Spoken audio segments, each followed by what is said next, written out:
Hey guys, this is Matt for Creative, and today we're here with the Supersucker tires made by MAXXIS, sold by Super73. These have been a pair of tires that I've been using for about 2 months after a user reminded me, and let's go a little bit over how these have been doing.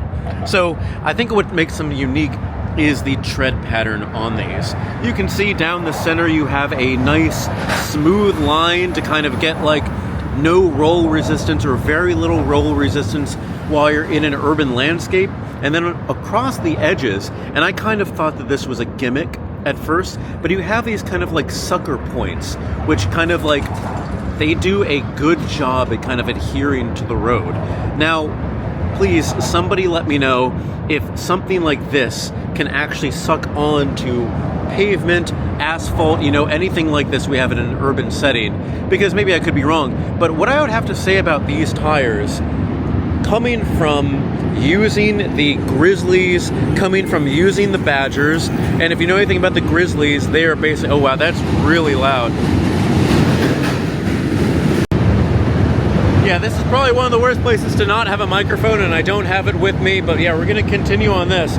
But like I was saying, the Grizzlies are, think of like, they are the same kind of thick tires that you have here, the round tires that you have here, but you would see on maybe like something like a motocross or something you would take off-road. And in comparison, the Badgers are the more standard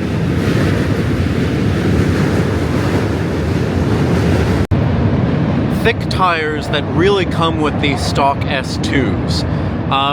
I've been a fan of both. The Grizzlies are great for, I guess, the urban setting, and in the winter they're great on sand, and the Badgers are kind of something like a do-all tire.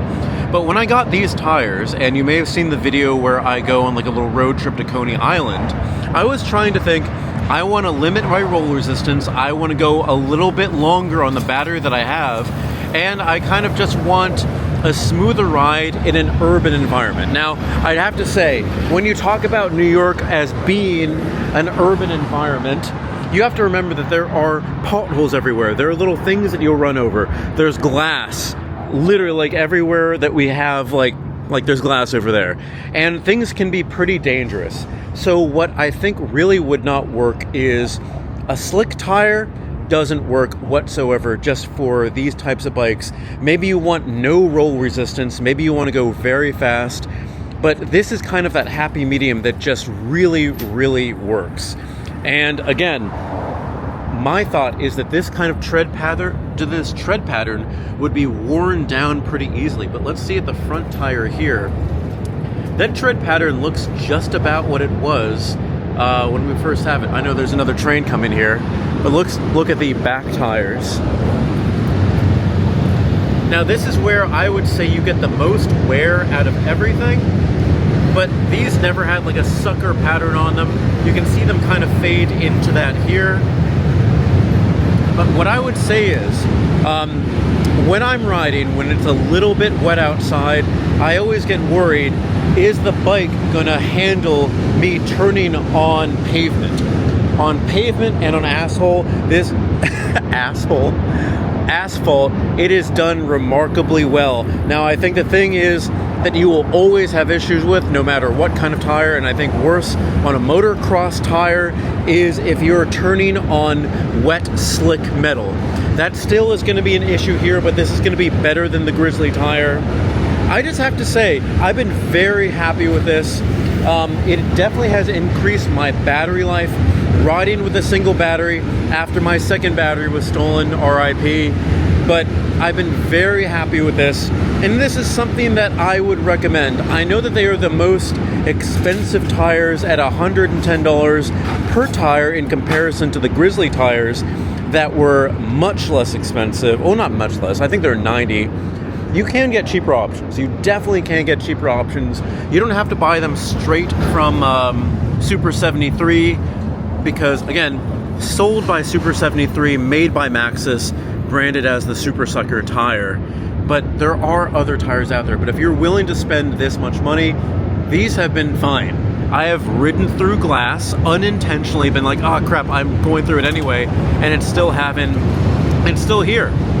Again, I thought the tread pattern and the thickness was a little bit thin, but it is doing exactly exactly what it needs to.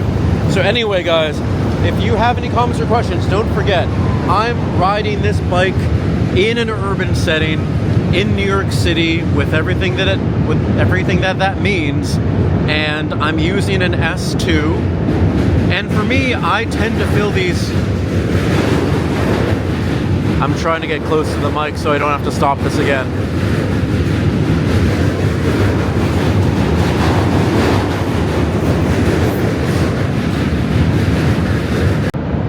Anyway, I was saying I fill these to about 30 PSI.